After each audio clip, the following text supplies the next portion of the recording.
আসসালামু আলাইকুম সকলকে স্বাগত জানিয়ে শুরু করছি আজকের মডেল টেস্ট। আজকের মডেল টেস্ট হবে টপিক ধ্বনি ও বর্ণ থেকে বাংলা ব্যাকরণ অংশের। চলেন তাহলে শুরু করা যাক। বাংলা বর্ণমালায় ব আছে একটি। ক্ষুদ্রতম একক বা ভাষার মূল উপাদান কোনটি? অ্যান্সার হবে ধ্বনি। এখানে প্রশ্ন দুইভাবে হতে পারে, ভাষার ক্ষুদ্রতম একক কোনটি আর ভাষার মূল উপাদান কোনটি। আনসার হবে দুটারই ধ্বনি।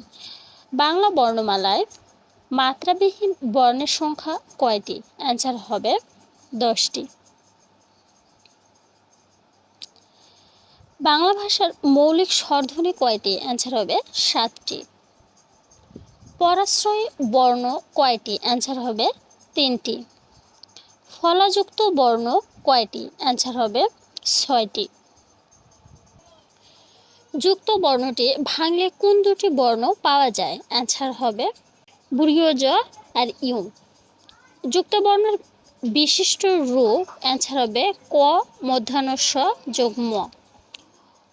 উষ্ণ শব্দের যুক্তাক্ষরটি কোন কোন বর্ণের সম্বন্ধে গঠিত? অ্যান্সার হবে মূর্ধন্য ষ যোগ মূর্ধন্য ণ।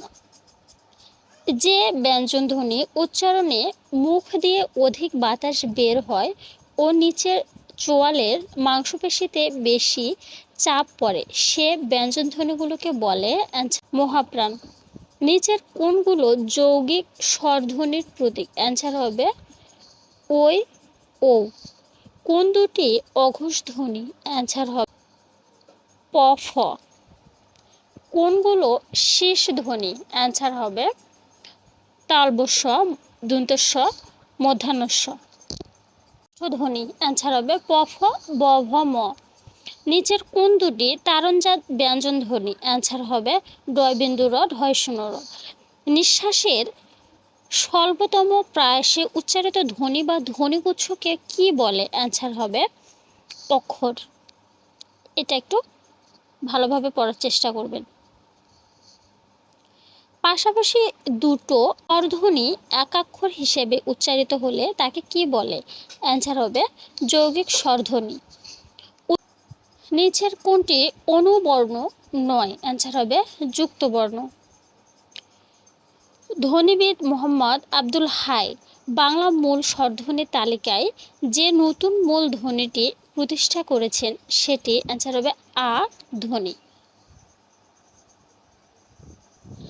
এখানে কিছু কথা বলে রাখি, পূর্ণাঙ্গ মডেল টেস্ট আমরা বেশ কিছু দিয়ে ফেলেছি।